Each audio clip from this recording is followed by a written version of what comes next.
His crimes against children shocked the world. He's someone who likes to hurt mentally, to hurt physically.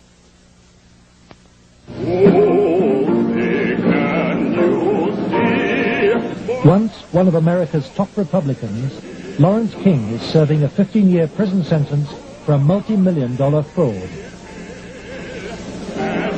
But financial crime is only half the story.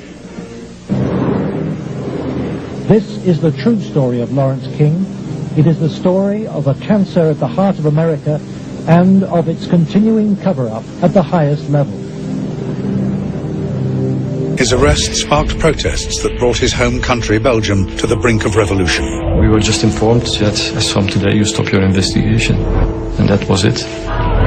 His dark past fuels conspiracy theories to this day. One man is attempting to uncover the full story. John DeCamp is among the most highly decorated Vietnam veterans. A former Republican state senator in Lincoln, Nebraska, he is now a lawyer fighting the legacy of Lawrence King's abuse of power. There was a sense of total disbelief, a sense of revolt. This is the shocking story of the monster of Belgium. Who was he? How was he able to kidnap, rape and murder young children right under the noses of the police in this modern European country? Was he protected? Or did he benefit from a catalogue of police mistakes? I don't believe that there is one person in this country who knows the full story. Paul Benassi provides him with the evidence that Larry King threw child sex parties here at his rented $5,000 a month Washington house. Belgians begin to ask whether Marc Dutroux is being protected by powerful people within the state. While in custody, Dutroux himself fans the flames of conspiracy with a controversial claim which will forever change the global perception of this case. He states he is part of a national paedophile network whose tentacles stretch right to the top of Belgian society. Investigating judge Jean-Marc Connerot is put in charge of preparing the case against Dutroux. He is determined to get the truth. We have uncovered a series of allegations from some minors, and it led me to a call boy operation. It sure fits with, this boy Paul Benassi. And he tells a tale of being brought to the White House on occasion, kind of as a reward for the kid. Over the next few months, a series of devastating revelations emerge about Dutroux's past and his relationship to the country's authorities. Belgians realize in horror that the police could have arrested him long ago, potentially saving the lives of 4 young girls. King's partner was Washington lobbyist Craig Spence. Spence took youngsters, including Benassi, on private midnight tours of the White House. So you were in the White House then? Yes.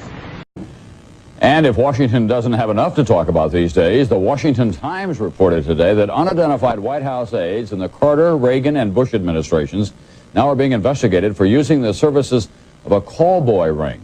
The paper reports that 2 of the male prostitutes were given a late-night tour of the White House last year. Word about the president. For 7.5 years I've worked alongside him, and I'm proud to have been his partner. And we've had trials. We've made some mistakes. We've had some sex setbacks. Then Regina Louf provides extensive details of the unsolved murder of 15-year-old Christina van Hees, whose body was discovered in a disused farm on the outskirts of Brussels in 1984. We found evidence in the old murder file about the autopsy of the corpse that corroborated her story. Some of the parties, when they started off, were straight political type parties with no sex. And then when some of the men had left, some of the politicians had left, the ones that had planned on engaging in some type of sexual activity, that would come after the party. Some of the kids would be held downstairs in some of the rooms where if they acted up or if they started freaking out because of the drugs that they were on, they'd put them in a room that they couldn't get out of, and they'd lock them in. The people who were going to these parties were big businessmen. There were also politicians. A Accompanying Nihoul at these parties, according to Regina, was Marc Dutroux. If this story is true, Coverups appears to have stumbled upon evidence that a paedophile network involving Dutroux, Nihoul, and powerful people in Belgian society does indeed exist. Were any attempts ever made that you know of to expose this situation? As far as I know, nothing's ever been done, and most of the people that were in there had already been, I guess you could say, compromised. Continuing, you actually have the passages in your book out of the diary, and then. Well, I have right here the diary. If you want me to read a little, okay? Now, understand that I didn't know that the thing was Bohemian Grove back then, nor did the kid when he was writing it. All he knew was he was taken to this place. Let me just read it. It'll take 3 minutes. Is that okay? Yeah, go ahead. I'm not sure how to say it. The man was about so many inches long, and the boy screamed and stuff, and the man was forcing his blank into the boy all the way. The boy was bleeding from his rectum, and the men tossed me and him and stuff and put the boy right next to me and grabbed a gun and blew the boy's head off. The boy's blood was all over me, and I started yelling and crying. The men grabbed Nicholas and I and forced us to lie down. They put the boy on top of Nicholas, who was crying, and they were putting Nicholas' hands on the boy's blank. They put the boy on top of me and did the same thing. They then forced me to blank the dead boy. It's pretty crude. They put a gun to our heads to make us do it. His blood was all over us. They made us kiss the boy's lips and anyway, do other things. Then they made me do something I don't even want to even write, so I won't. After that, the men grabbed Nicholas and drug him off, screaming. They put me up against a tree and put a gun to my head, but fired into the air. I heard another shot from somewhere, and then saw the man who killed the boy drag him like a toy. Everything, including when the men put the boy in a trunk, was filmed. The men took me with them, and we went up in a plane. I saw the bag the boy was in. We went over a very thick brush area with a clearing in it. Over the clearing, they dropped the boy. One said the men with the hoods would take care of the body for them. Mm-hmm.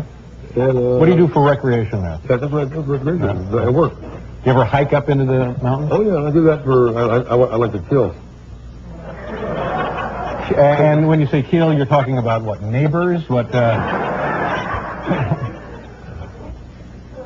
don't want to talk about shooting people, do we? No, but you're teasing when you say you like to kill, right?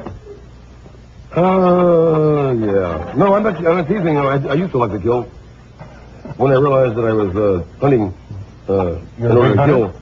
You like hunting? I quit. Well, I did. I quit.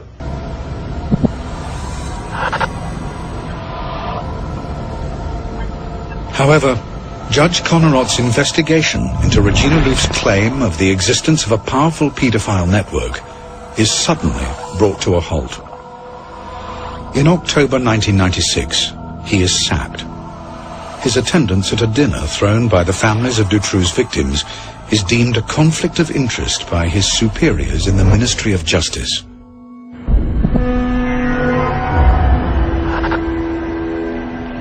Rudy Hoskins and the team working with the ex-witnesses are summoned to the Justice Department.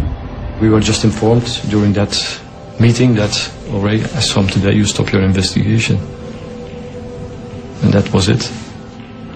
Obviously, the FBI was protecting something a lot more significant than a bunch of old pedophiles having improper relations with little boys. They were protecting something a lot more significant than a bunch of drug peddlers. They were protecting, in my opinion, they were protecting some very prominent politicians, some very powerful and wealthy individuals associated with those politicians and the political system, up to and including the highest political people in this entire country. News about Regina's story began to leak out. When the media took it up, it was to destroy her. X1 et ses fantasmes, une enquête au-delà du réel. Madame, Monsieur, bonsoir. L'affaire Dutroux s'est enrichie de... The flagship program of the government-funded French language channel was unequivocal. De Batz was guilty, they declared, and Regina Louf a sinister and deranged liar. For John de Camp, the story of Larry King's corrupt empire holds a dire warning for all America. If you can control about 3 or 4 key elements, you can totally own a state, you can make right wrong, you can make truth falsehood, falsehood truth. If you control the media, if you control the Justice Department, if you control the police, you own the system. After 6 years in jail, there is still no date for his trial. When it comes, it'll satisfy no one. The trial of Dutroux, it will be a theater, a circus. And I don't want to be part of a circus.